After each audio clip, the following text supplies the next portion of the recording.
Good day guys, kaya ibibigay natin ang mga latest update sa PVL. Kompleto Ricardo is ito dito sa iisang video ito. Katapusin nyo ang video, ibibigay natin ang play and tournament game schedule na magaganap sa March 24, 2026. Ibibigay din natin ang last team standing sa preliminary kung saan pasok na ang top 4 teams.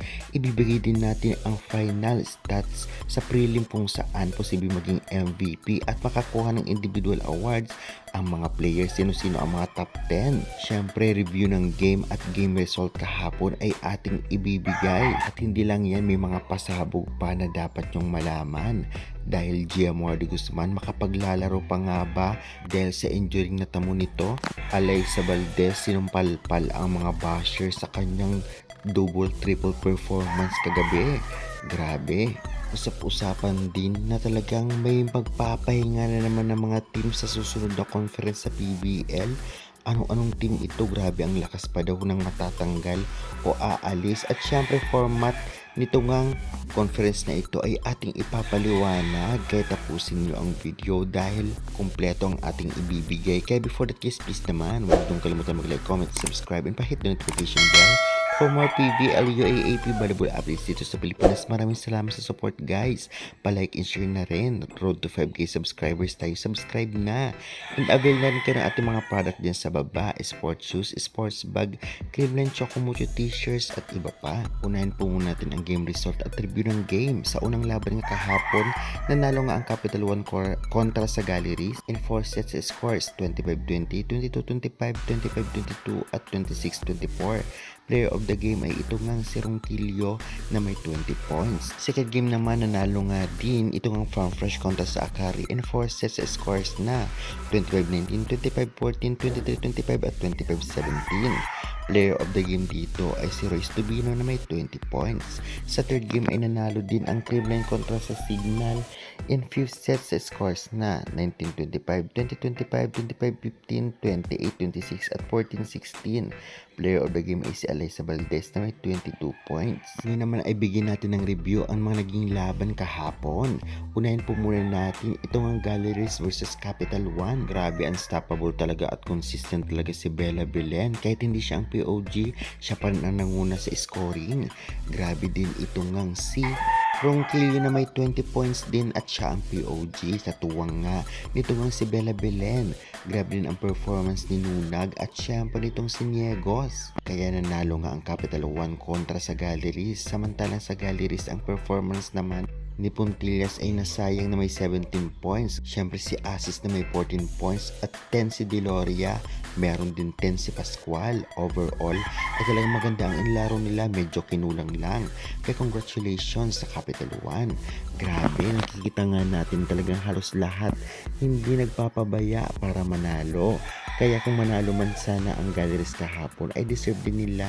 Kaya syempre, good luck nila sa susunod na laban o sa play and tournament. Samantalang ng second game nga, labanan ng Farm Fresh versus Akari Chargers. Grabe, unstoppable din ngayon ang Farm Fresh Foxes dahil nahirapan talaga at natalo nila ang Akari Chargers. Grabe itong mga performer nitong ang Farm Fresh, especially itong si Tubino na may 21 points. Syempre si Trisha Tubo na may 19 points at si Molina na may 18 points.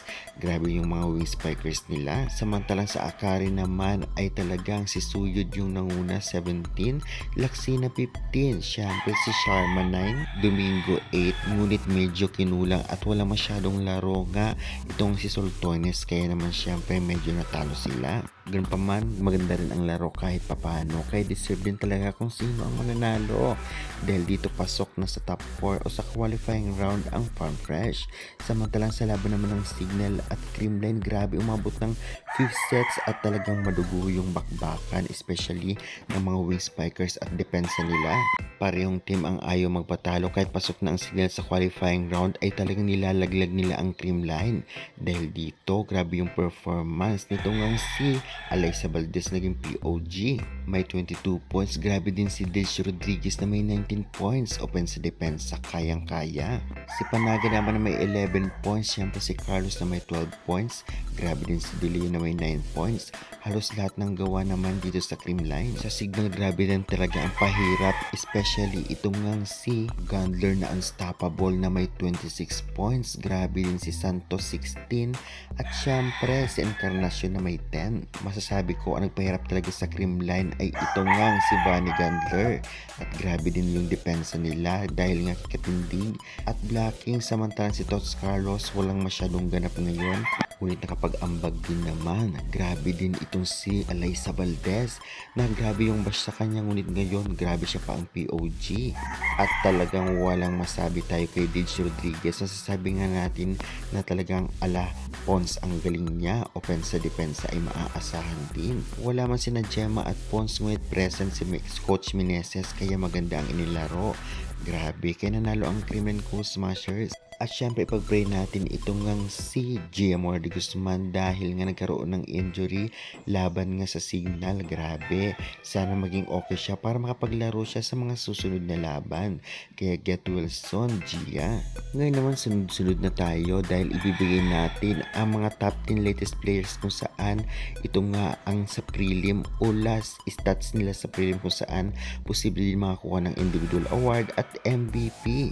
I mean MVP of conference ang ating aabangan dito dahil narito po ang latest top 10 players kung saan sa pagtatapos ng prelim sila yung nang umangat.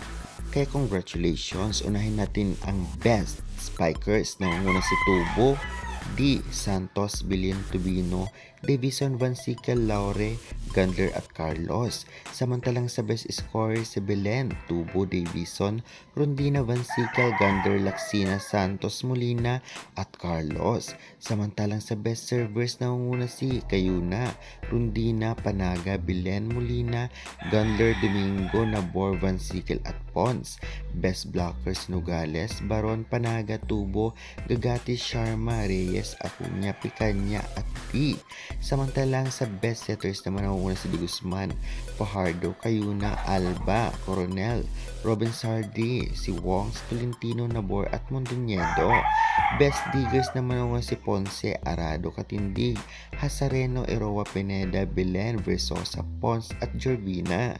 Best receiver nangunguna si Eroa, Belen, Vansical, Doromal, Rondina, Gandler, Soltones, Molina, Laksina at Davison. At ayan na, syempre nakita na natin ang top 10 players kung saan posible makakuha ng individual award at MVP.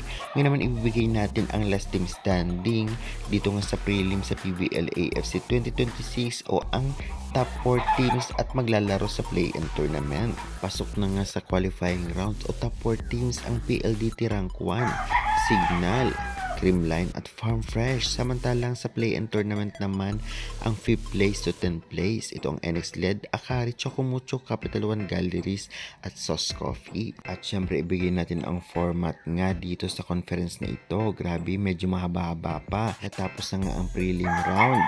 Siyempre, susundan ito ng play-in tournament kung saan maglalaban yung nasa rank 5 to 10 place. Samantalang may qualifying rounds din para makapasok ng semis ang mananalo dito sa top 4 teams. Rank 1 versus rank 4, rank 2 versus rank 3 at magkakaroon ng semifinals round robin. At qualifying round pa rin ay magkakaroon at finals na. Kaya good luck na lamang sa lahat ng teams. Samantalang siyempre ay bibigyan natin ang game schedule na magaganap sa play-in tournament ngayong March 24, 2026. Narito po ang maghaharap. Play-in tournament schedule. Una maghaharap Galleries Tower High Racers versus Capital One Solar Spikers. 4 p.m. ito at ang venue ay sa PhilHealth Center. Susundan 6:30 p.m. Sauce Coffee Thunderbells versus Chocomucho Flying Titans. Venue PhilHealth Center. Mapapanood nyo ito sa One Sports Plus sa Cable, Pilipinas Live, Signal Apps at PVL.ph Live. Ngayon naman syempre ay ibibigay natin ang mga latest topic at issue ngayon sa PVL. May mawawala na naman daw next conference, usap-usapan na isa na rito ang Signal Super Spikers. Wala pa namang confirmation, ngunit may ilang rumor na talagang magaganap daw ito.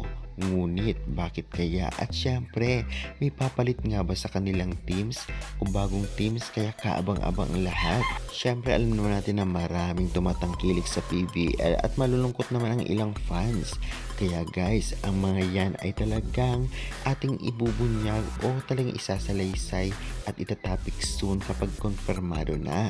Ngayon ay rumor pa lamang yan at syempre, abangan na lang natin ang mga latest update. Samantalang, anong sa inyo? Sa topic natin this video, pa-comment, pa-subscribe for more valuable updates.